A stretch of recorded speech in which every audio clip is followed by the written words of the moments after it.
आसनगाव पुणे आसनगाव अशी बसत नाही. अहो मी स्वतः गेलो कित्येक वेळा त्या बसने. मी नाथ देवळालीकर विधान परिषद सदस्य. नमस्कार वगैरे राहू द्या, बस किती वाजता ते सांगा. तुझा भ्रमरेला झाला त्याबद्दल क्षमस्व. पण माझी बस 1:30ची. म्हणजे बस 1:30ची म्हणून थांबलं असतं. तुला काय वाटलं? बायकोची वाट पाहत थांबलोय. आणि हे फार वाईट आहे. तेव्हा वाटलं होतं माणूस कसा असाच आहे, होईल उद्या मंत्री बिंत्री, जरा मिरवायला मिळेल. असलं काय?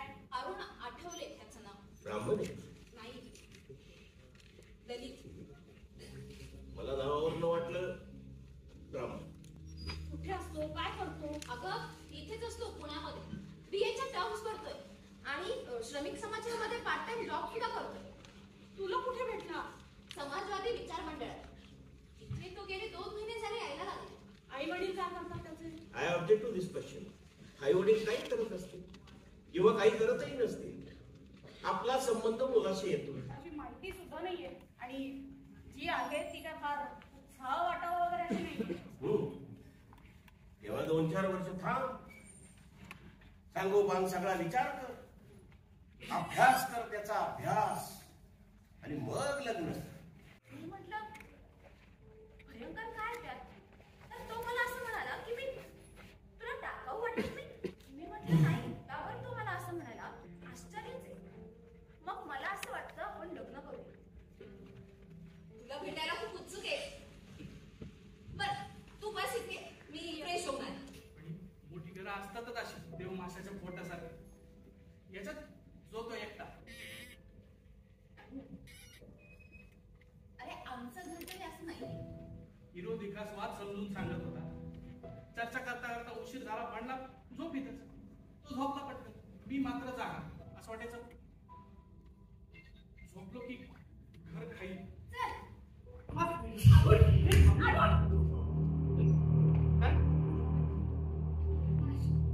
काहीतरी शिकाय यांच्याकडनं. आमचा जय ना कामाला वागे पण वृत्ती ना अहिंसा. माणसात कशी रग हवी, रग. तुम्ही कविता वगैरे करता असं ऐकलं हवे. एखादी होऊन जाऊ दे.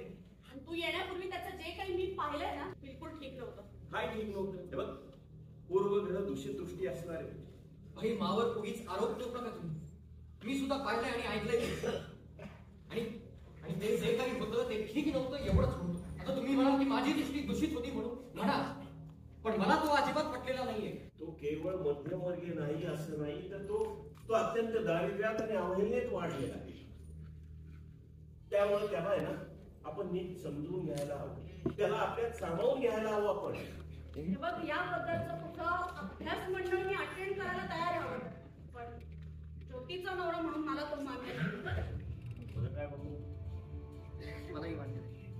ज्योती या बाबतीत आहे ना, आता तूच काय असेल ते सांगू शकशील. कारण किती नाही म्हटलं तरी आम्ही त्या मुलाच्या बाबतीत थोडे दूरचे होतो. जेमतेम अर्धा तास आम्ही त्याला भेटलो. तू त्या मुलाबद्दल म्हणजे जास्त चांगलं सांगू शकशील. तो मुलगा तुला कसा वाटतो, काय वाटतो, आणि तुला त्याच्याशी लग्न करायचंय हा विचार थोडा बाजूला ठेवून सांग. तेव्हाच म्हटलं होतं की मला त्याच्याबद्दल फारशी माहिती नाही. त्याच्या कवितांमधूनच मी काय ते त्याला जाणलं असेल. त्याने विचारलं आणि मी सहज हो म्हणाली. खरं तर ना त्यानंतर तो मला थोडा थोडा कळतोय. थोडा कळतोय असं म्हणण्यापेक्षा त्याच्या विषयी मला कळते. आणि मध्ये तसं काही वागतो ना हा मला कळलाच नाही. एक एकदा मला त्याच्याविषयी खूप विश्वास वाटतो. हल्ली कशात लक्ष नसतं त्याचं, सतत विचारत असतो. आता जाऊया, वाटेल तिकडे जा. तुला कोण अडवणार? भाई आता का अस्वस्थ होतात मला कळत नाही. त्यांनीच तर लग्नाला पाठिंबा दिला होता. कसला पुढाकार घेतला होता लग्नात. ज्योतीने तिच्या मर्जीने राजी खुशीने एक निर्णय घेतला. आता त्या निर्णयामुळे तिच्या वाट्याला ते तिच्या वाट्याचं ती हो केली. मी विचारलं तर म्हणाली रात्री उशीर झाला म्हणून एका मित्राकडे झोपलो. काळजी केली म्हणलं तर म्हणे काळजी करत जाऊ नका, सांगितलं नव्हतं. रात्री तरी घरी येता येत होतं ना तिला. अगदी गॅरंटेड. हे बघ, 2 वेळा 10 वेळा समजून सांगण्याचा प्रयत्न करेल, पण त्यानंतरही जर समोरचा माणूस खड्ड्यातच जाणार असेल तर मी त्याला अडवणार नाही. मूर्ख मुलीला सुद्धा तुला सुद्धा नाही, पण विचार करायची शक्ती आलेल्या माणसाला मी कुठलीही सक्ती करणार नाही. त्याचीच फळं भोगत रात्र जागवतोय. असं रडत उठून जाणं मला आवडणार नाही. तुला नको असेल तर हा विषय आपण इथे बंद करू, पण तू रडत उठून जाऊ. मी सांगतोय त्यावर विचार कर, मग मला निर्णय सांग. ज्योतीने आणि अरुण रावांनी इथून पुढे इथंच येऊन राहावं अशी माझी इच्छा. मला असं का वाटलं हे आधी सांगू दे. लग्नापूर्वी अरुण रावांना जी खोली मिळणार असं वाटत होतं, ती लग्नानंतर काही कारणानं त्यांना मिळाली नाही. कधी कधी आता चुकतात माणसाचे, त्यांचाही चुकला. म्हणून मग त्यानंतर ज्योतीने इथं माहेरी येऊन राहावं आणि अरुण रावांनी खोलीचा शोध घ्यावा असं दोघांचं ठरलं. मोठ्या भांडवलाशिवाय पुण्यासारख्या ठिकाणी खोली मिळणं अवघड आहे आणि कितीही वेळ लागू शकतोय. बरं आपलं घर आहे, फार मोठं नसलं तरी अगदीच लहानही नाही. काय बोलतेस बाळा?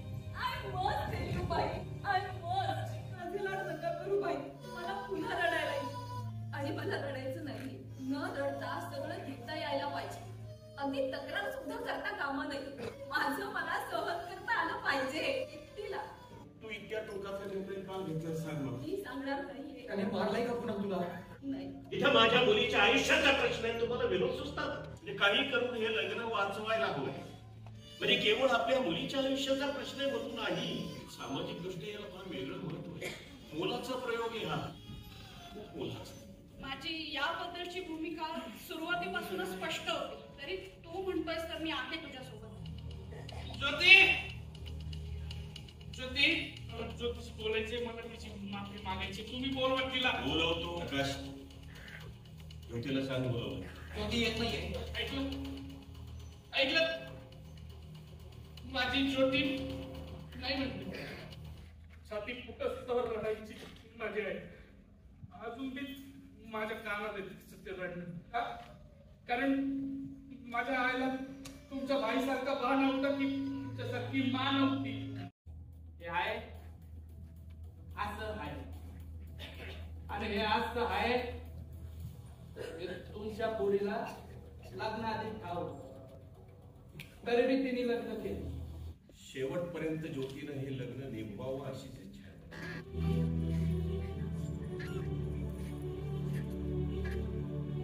तू परत याच्याबरोबर जाणारच होती.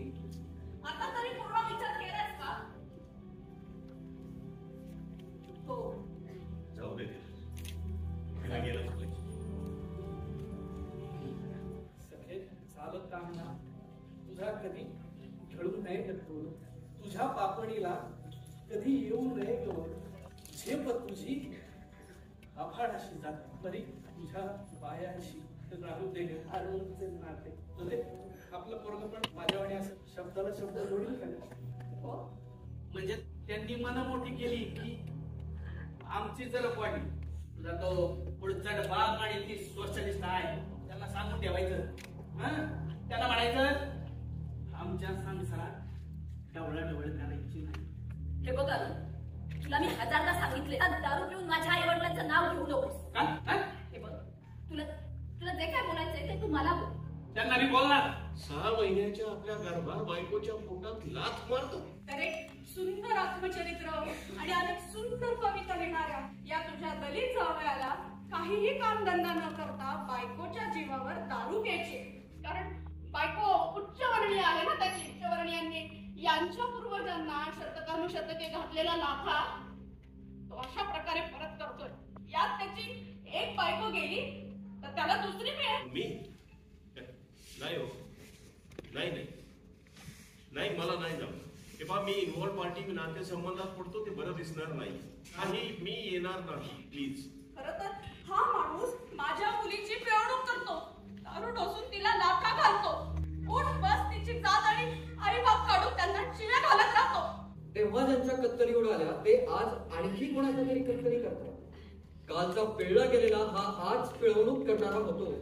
काल गोळ्या खाल्लेला आज गोळ्या घालू शकतो. म्हणजे माणूस अनुभवातून अधिक बरा माणूसच होईल याची हवी नाही, उलट तो अधिक मोठा सैतान सुद्धा होतो. तू चुकतोयस. अशा कुठल्या एखाद्या उदाहरणावरून तू या निष्कर्षाला पोहोचणं चुकीचं आहे. माणसाची विकसित संस्कृती आणि सिव्हिलायझेशन या दोन्ही गोष्टी नाकारतोयस. अध्यक्ष म्हणून डिक्लेअर करून टाकलंय. मला न विचारताच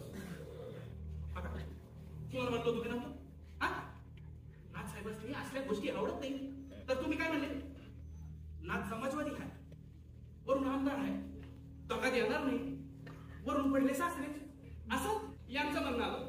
आपलं काय, गेलेल्या जनावरांची पुढशी करून वाढलेला पिंड आमचा, आमचं भाग्य नशीब कोर की आमच्या नशिबात एक उच्चवर्णीय गोरी गुंगी पोरगी आहे. आमच्या आदरणीय सासूबाईंना तुम्ही आमचा तिरस्कारच आहे. हे सगळं गृहीत धरून तुम्ही यावं अशी यांची आता विनंती आहे. जमणार नाही. तू चर्चेला जाणार नाहीस असं नुसतं सांगितलंयस तरी ज्योतीचा नवीन छळ सुरू होईल बघा. तू चर्चेला नाही गेलास तर झालेल्या अवस्थेत ज्योतीचं काहीतरी बरं वाईट कर. सेवा रागवू नकोस. पण तू हे सगळं ओढवून घेतलेस. तो माणूस खोटा आहे, त्याची मूल्य खोटी आहे. ती कादंबरीच आहे, त्याच्यावरच आहे ना ते आत्मचरित्राचं लेबल काढून कपोकल्पित कादंबरी असं लेबल लावलं पाहिजे. माणसांमध्ये येण्यासाठी काय काय भोगावं लागतं हे त्यांना कळतं आणि त्यांना जशी स्वतःची वेदना कळते ना तशी दुसऱ्याचीही कळत असणार. ज्योती आज उशिरानं थोडी मागे कुठेतरी येऊन बसले होते. कशाला सगळं स्वतःवर ओढून घेतलं? कदाचित वेळेस ती मागणी केली असते. ते इम्पल्सिव्ह असली तरी उथळ नाहीये. आम्ही आमची सामाजिक मूल्य एरीला टाकली आणि म्हटलं फोन जाऊ दे. एक क्रांतिकारी या असल्या सगळ्या विशेषणाने तिच्या परतीची वाटच बंद करून टाका. तुमच्या बापाला नाकारा. हो, त्याचा भोटपणा बाबडेपणा नीट पाहायला शिका. काय तर तुमचं काही खरं नाही हो. तुम्ही खड्ड्यातच जाणार आहे. गाढवा राजकारण्यांचं काही नसतंय. राजकारणी हे बुद्धिबळपटू असतात. मरतात ती प्याली. मला बहिणीशी थोडं बोलायचंय. सभेच्या ठिकाणी शक्य नाही झालं म्हणून इथे आले. पण खरं सांगू, आज मला तुझी माफी मागायची. सॉरी, कारण तुला आज माझं अतिशय रद्दी भाषण ऐकावं लागलं. तू मला ते म्हटले असेल, कसला हा असला बाप माझा. मला तुमच्याशी थोडं बोलायचं. बोल. भाई, तुम्ही आज सभेला का आला होता? कारण आमचं नाव होतं अध्यक्ष म्हणून त्या निमंत्रण पत्रिकेत, पोस्टरवर. भाई, तुम्ही भाषण का केलं? तुम्ही अरुणच्या पुस्तकावर का बोललात? म्हणजे मी भाषण वाईट केलं म्हणून म्हणतेस, पण त्यानं पुस्तक खरंच छान लिहिलं. माझ्याशी खोटं बोलू नका भाई. तुम्ही अरुणच्या पुस्तकावर का बोललात ते सांगा. तुमचं आजचं भाषण नुसतं रद्दी नाही झालं, भाडोत्री झालं. खऱ्याला चर्चेला आला तुम्ही खोटी स्तुती केली. इथले मेले असते छळाला. पण का म्हणून तुम्ही ते भाषण केलं? का म्हणून माझ्यावर उपकार केले? एका घरातली माणसं होतं पण नाही, मी या घरातली नाहीये. पुन्हा हे बोलू नका. तुम्हाला माहितीये मी कुणाची. तुम्हाला जो अस्पृश्य वाटतोय ना त्याची मी. तुमच्या 16 मताला ज्याचा विटाळ होतो ना त्याची मी. ज्योती, तुझा काहीतरी गैरसमज होतोय. आणखी खोटं नका बोलू भाई. आणि हे मला कळायला तुमच्यामुळे 20 वर्ष थांबावं लागलं भाई. माझं मला अनुभव घेत शिकावं लागलं. अरुण आठवले नावाचा व्यक्ती मला भेटावा लागला. जे तुम्ही माझ्यापासून लपवलं ना ते त्या अरुण आठवलेनी मला दिलंय. त्याचे फार उपकार आहेत माझ्यावर. मला शिवू नका. माझ्या सावलीला सुद्धा येऊ नका तुम्ही. नाहीतर माझ्या घरी ना तुमची सगळी सुखाची मूल्य करपून जातील. की भाषणांनी प्रेरित होऊन कित्येकांनी आपल्या घरात केलेला हा प्रयोग त्यांचा अधुरा राहिला. त्या सगळ्यांचा मी गुन्हेगार आहे. तर ते मला माफ कर, मला माफ कर.